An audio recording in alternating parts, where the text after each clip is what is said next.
എൻ്റെ പേര് കാർത്തിക്. പണ്ട് എൻ്റെ അമ്മ ജോലിക്ക് പോയിക്കൊണ്ടിരുന്ന സമയത്തുണ്ടായ ഒരനുഭവം ഞാൻ നിങ്ങളോട് പറയാം. എൻ്റെ അമ്മ ജോലിക്ക് പോയിക്കൊണ്ടിരുന്ന സ്ഥാപനത്തിൻ്റെ പിറകുവശത്ത് ഒരുപാട് വീടുകളുണ്ടായിരുന്നു. അമ്മ ജോലി ചെയ്തിരുന്ന ഓഫീസ് മറ്റ് കെട്ടിടങ്ങളെ അപേക്ഷിച്ച് ഒരുപാട് പൊക്കത്തിലായിരുന്നു. അവിടെ ചെന്ന് നിന്ന് നോക്കിയാൽ ആദ്യം നമ്മുടെ ശ്രദ്ധയിൽപ്പെടുന്നത് ഒരു വലിയ 2 നില വീടാണ്. ഒരുപാട് ആഡംബരത്തിലാണ് ആ വീട് കെട്ടിപ്പൊക്കിയിരിക്കുന്നത് എന്ന് കണ്ടാലേ അറിയാം. വലിയൊരു കാർ പോർച്ചും ചിത്രപ്പണികളുമൊക്കെ കാണാം വീടിൻ്റെ ഇരുവശത്തും. പക്ഷെ അവിടെ ആൾതാമസമില്ല എന്ന് മനസ്സിലാകും. മുറ്റം മുഴുവൻ പുല്ല് പിടിച്ചു നിൽക്കുന്നു. പിന്നെ ഗേറ്റും വലിയൊരു താഴിട്ട് പൂട്ടിയിട്ടുണ്ട്. ആർക്ക് കണ്ടാലും ആ വീട് ഇഷ്ടപ്പെടും. അമ്മ അവിടെ നിൽക്കുമ്പോഴെല്ലാം ആ വീട് ശ്രദ്ധിക്കും. വീട്ടിൽ വരുമ്പോൾ അമ്മ എന്നോട് വന്ന് പറയും, നല്ലൊരു വീട് അടുത്തുണ്ട്. പക്ഷേ ആ വീട്ടിലുള്ളവർ ഗൾഫിലെന്തോ ആണെന്ന് തോന്നുന്നു. വീട് നോക്കാനൊന്നും ആരുമില്ല. അങ്ങനെയൊക്കെ. അങ്ങനെ ആ ഇടയ്ക്ക് അമ്മയുടെ ഒരു കൂട്ടുകാരിക്ക് അത്യാവശ്യമായിട്ട് ഒരു വാടക വീട് ആവശ്യം വന്നു. ആ ആൻറ്റി അമ്മയോട് വിളിച്ചു പറഞ്ഞു വീടുണ്ടെങ്കിൽ അറിയിക്കാൻ.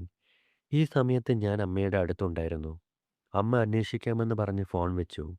അപ്പോൾ ഞാൻ അമ്മയോട് പറഞ്ഞു, അമ്മേ ആ വീടില്ലേ അതിൻ്റെ കാര്യം അന്വേഷിക്കാൻ പറയാമായിരുന്നു ആൻറ്റിയുടെ അടുത്ത്. അപ്പോഴാണ് അമ്മയും ഓർത്തത്. അങ്ങനെ അമ്മ ആൻറ്റിയോട് പറഞ്ഞു ആ വീടിനെ പറ്റി. ആ ആൻറ്റി 2-3 ദിവസം കഴിഞ്ഞ് അമ്മയെ വിളിച്ചു ഒരുപാട് സന്തോഷത്തോടെ. ആ വീട് ശരിയായി. അഡ്വാൻസ് കൊടുത്തു. അങ്ങോട്ടേക്ക് സാധനങ്ങളൊക്കെ കൊണ്ടുപോകാനുള്ള കാര്യങ്ങളിൽ തിരക്കിലാണ് എന്നൊക്കെ. എല്ലാം സെറ്റായിട്ട് അങ്ങേക്ക് വരണേ എന്നൊക്കെ ക്ഷണിച്ചിട്ട് ആൻറ്റി ഫോൺ വെച്ചു. അങ്ങനെ ഒരാഴ്ച കഴിഞ്ഞ് അമ്മ അവിടെ ചെന്നു. ആൻറ്റി സന്തോഷത്തോടെ അമ്മയെ ക്ഷണിച്ചു. വീട് ഒരുപാട് വലുതായിരുന്നു. ആൻറ്റിയും ആൻറ്റിയുടെ കുട്ടിയും മാത്രമേ ഉള്ളൂ. ഭർത്താവ് ഗൾഫിലാണ്. അവർക്ക് ഇത്രയും വലിയ വീട് സത്യം പറഞ്ഞാൽ ആവശ്യമില്ലായിരുന്നു. അങ്ങനെ ഓരോരോ വിശേഷങ്ങൾ പറയുന്ന കൂട്ടത്തിൽ അവർ പറഞ്ഞു, കൊച്ചിന് വീട് ഇഷ്ടപ്പെട്ടില്ല എന്ന് തോന്നുന്നു. രാത്രി മുഴുവൻ ഉറങ്ങാതെ എപ്പോഴും കുഞ്ഞ് കരച്ചിലാണെന്ന്. അത് പുതിയ വീടിൻ്റെ ആയിരിക്കുമെന്ന് പറഞ്ഞ് അമ്മ സമാധാനിപ്പിച്ചു. എന്നിട്ട് എന്തെങ്കിലും ആവശ്യമുണ്ടെങ്കിൽ വിളിക്കണേ എന്ന് പറഞ്ഞിറങ്ങി. ഒരാഴ്ച കഴിഞ്ഞ് ആൻറ്റിയുടെ കോൾ വന്നു. അവർക്ക് പേടിയാകുന്നു. അമ്മയോട് വേഗം അങ്ങോട്ട് വരുമോ എന്ന് ചോദിച്ചു. അമ്മ വേഗം ചെന്നു. ആൻറ്റിയെ കണ്ടപ്പോഴേ അമ്മയ്ക്ക് മനസ്സിലായി അവർക്ക് ഉറക്കമില്ലായിരുന്നുവെന്ന്. കണ്ണിന് ചുറ്റും കറുത്തു കിടക്കുന്നുണ്ടായിരുന്നു. അവർ കുട്ടിയെ കയ്യിൽ വെച്ച് പുറത്ത് നിൽക്കുകയായിരുന്നു അമ്മയെയും കാത്ത്. അമ്മ കാര്യം ചോദിച്ചു. ആൻറ്റി പറഞ്ഞു, ഞാൻ ഇവിടെ വന്ന ശേഷം ഉറങ്ങിയിട്ടില്ല. എൻ്റെ മോളും. രാത്രി മുഴുവൻ കുഞ്ഞ് ഉറക്കത്തിൽ നിന്ന് എണീറ്റ് കരച്ചിലാണ്. പക്ഷേ ഞാൻ അതൊന്നും കാര്യമാക്കിയില്ല. ഇന്ന് ഞാൻ കുളിക്കാൻ പോയപ്പോൾ മോളെ ഉറക്കി കിടത്തിയാണ് പോയത്. കുളിക്കാൻ കയറിയ ഉടനെ അവൾ കരയാൻ തുടങ്ങി. തിരിച്ചു ചെന്ന് ഞാൻ അവളെ പിന്നെയും എങ്ങനെയൊക്കെ ഉറക്കി. വീണ്ടും കുളിക്കാൻ കയറിയപ്പോൾ അവളുടെ കരച്ചിൽ.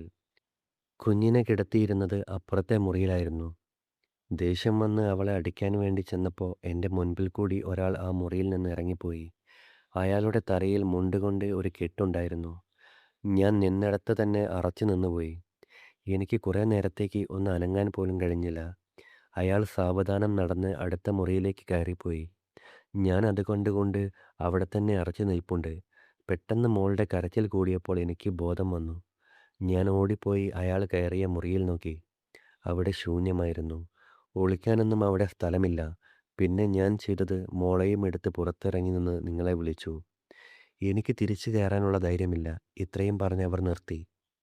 അമ്മയും ഒന്ന് പേടിച്ചു പോയിരുന്നു. അവരെ പറഞ്ഞ് സമാധാനിപ്പിച്ചു നോക്കി. പക്ഷെ അവർക്ക് ധൈര്യമില്ലായിരുന്നു.